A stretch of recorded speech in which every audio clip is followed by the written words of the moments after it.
Shalom saudara yang dikasihi Tuhan, haleluya. Kita bersyukur hari ini kita sudah sampai pada hari Jumat 4 Oktober 2024. Kita bersyukur tentunya untuk pemeliharaan Tuhan senantiasa dalam hidup kita.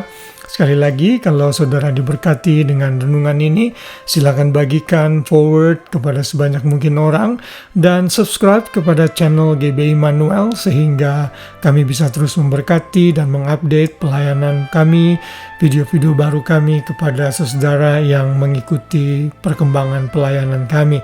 Haleluya, tujuan saya membagikan renungan ini adalah agar kita semakin mencintai firman Tuhan, karena kita tahu hanya firman yang bisa membentengi hidup kita dari setiap godaan iblis, juga kedagingan dan panah-panah api dari si jahat yang berusaha menghancurkan hidup kita. Dan hari ini di sepanjang bulan kita masih belajar mengenai eksistensi manusia. Bagaimana manusia sudah diciptakan Tuhan segambar dan untuk kemuliaan Tuhan. Dan hari ini kita belajar bahwa manusia itu ada karena anugerah semata. Kita harus sadar bahwa Tuhan menciptakan kita berbeda dengan makhluk-makhluk ciptaan Tuhan yang lain, dan ada satu keistimewaan tersendiri yang Tuhan tempatkan dalam diri manusia.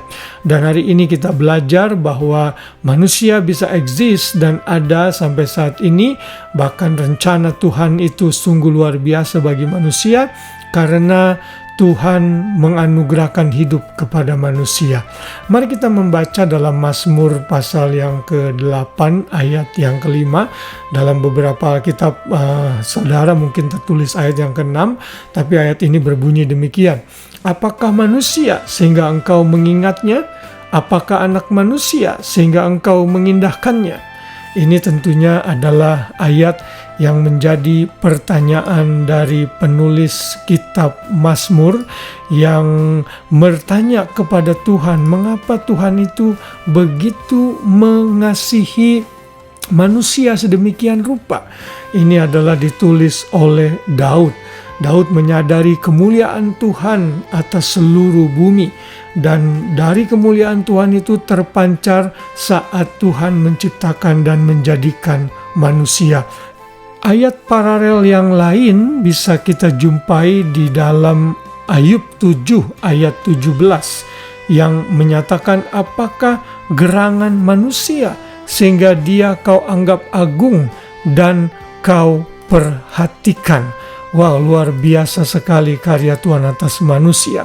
Lalu di dalam Mazmur yang lain, Mazmur 144 ayat 3 berkata, ya Tuhan, apakah manusia itu sehingga engkau memperhatikan, dan anak manusia sehingga engkau memperhitungkannya? Sungguhnya ini adalah perkataan yang menyatakan, Tuhan, mengapa engkau begitu menciptakan manusia dengan keistimewaan? Padahal kita tahu manusia itu kalau dihitung umurnya tentunya tidak ada apa-apanya dibanding dengan ciptaan Tuhan yang lain, misalnya malaikat. Karena itu kita harus bersyukur akan keberadaan kita sebagai manusia. Kalau kita melanjutkan ayat selanjutnya dari pasal 8 ayat 5 tadi di dalam kitab Mazmur, di situ dinyatakan, namun engkau telah membuatnya hampir sama seperti Allah dan telah memahkotainya dengan kemuliaan dan hormat. Ayat berikutnya, engkau membuat dia berkuasa atas buatan tanganmu, segala-galanya telah kau letakkan di bawah kakinya. Tentunya ayat yang terakhir tadi, ayat yang ke-7 atau ke-8 dalam Alkitab saudara, ini menggambarkan hak dominion yang Tuhan berikan kepada manusia dalam Kejadian 1 ayat 26 dan 27. Lalu di situ dikatakan kita diciptakan hampir sama seperti Allah. Tentunya maksud ayat ini bukan belah berarti kita ini seperti Tuhan itu sendiri atau small God yang banyak disalah mengertikan oleh orang-orang tertentu. Maksudnya dari kata Elohim di sini menurut tradisi Yahudi, ayat ini mengacu kepada malaikat-malaikat tentunya. Karena di beberapa ayat lain, malaikat juga bisa disebut sebagai Elohim.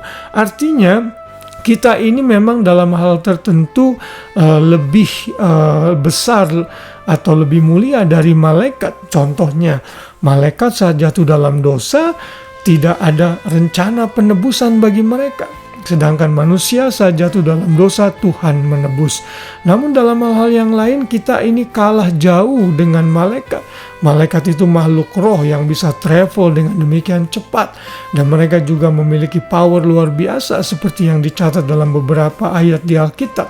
Yang pasti apa yang saya sampaikan dalam ayat-ayat referensi tadi menggambarkan bahwa kalau manusia itu bisa ada dan hidup sampai saat ini maksud saya, itu karena anugerah semata. Namun sayangnya ada banyak orang yang begitu sombong dengan hidupnya dan tidak mengakui keberadaan Tuhan. Tentunya sebagai anak-anak Tuhan kita harus berbeda, kita harus menyadari keberadaan kita sebagai manusia karena anugerah Tuhan. Bahkan anugerah ini semakin nyata saat manusia jatuh dalam dosa, yaitu saya, saudara, dan saya yang juga menanggung akibat dosa itu. Tuhan merancangkan penebusan dengan menganugerahkan keselamatan di dalam Kristus. Karena itu bersyukurlah untuk keberadaanmu sebagai manusia. Jangan menyesali hidupmu, gunakan hidupmu untuk kemuliaan bagi nama Tuhan. Karena setiap hidup, nafas yang kita hirup itu adalah anugerah Tuhan yang luar biasa. Puji Tuhan, selamat malam, selamat beristirahat. Biar kasih Kristus menaungi kita semua sepanjang malam sehingga kita bisa tidur dengan nyenyak dan besok pagi bangun dengan kekuatan tubuh yang baru, berjalan melangkah dengan sukacita dalam kegiatan dan aktivitas kita bersama Tuhan. Tuhan memberkati kita semua. Shalom.